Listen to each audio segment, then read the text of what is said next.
یہ جو تراویح کی نماز ہے، یہ لفظ جو ہے محدثین کی اصطلاح میں ہے، اس کو تراویح بولتے ہیں، اور قرآن و حدیث میں اس کے لیے کئی ایک نام آئے ہیں۔ اس کو تہجد بھی کہا گیا ہے، یہ وہی ہے۔ اس کو قیام اللیل بھی کہا گیا ہے، اس کو صلاۃ اللیل بھی کہا گیا ہے۔ یہ نام ہیں، عمل ایک ہے، عبادت ایک ہے، عبادت ایک ہے۔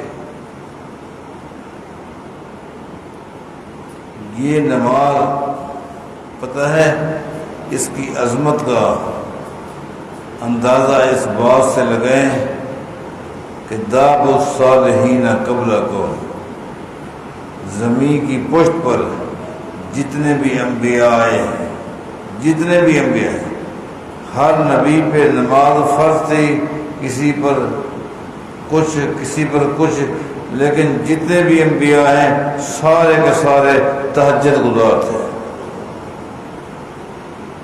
یہ نماز وہ پڑھی ہے جو ہر نبی نے پڑھی، ہر نبی نے پڑھی۔ اس نماز کا اندازہ لگا لیں کہ ہر نبی نے تہجد کی نماز پڑھی۔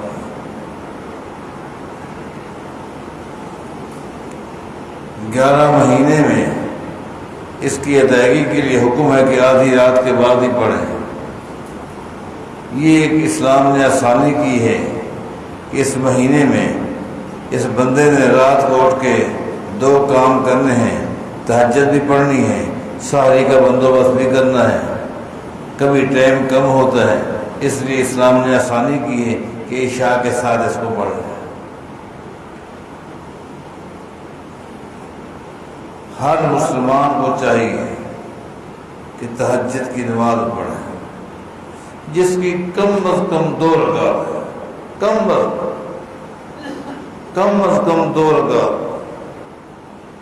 رات کو اللہ توفیق دے اٹھنے کی توفیق دے دے۔ قضاء حاجت کے حوالے سے بندہ اٹھ جاتا ہے، چلو اٹھ ہی گیا نا جی، کم از کم اور بھی نہیں، 8 نہیں، 6 نہیں، 4 نہیں، 2 رکعت پڑھ لیے گا، تہجد پڑھا کر۔ یہ ایسی عبادت ہے، یہ ایسا قیام ہے جس نے دنیا میں یہ قیام کر لیا، کل قیامت کے دن اللہ اس کو قیام سے بچا لے گا۔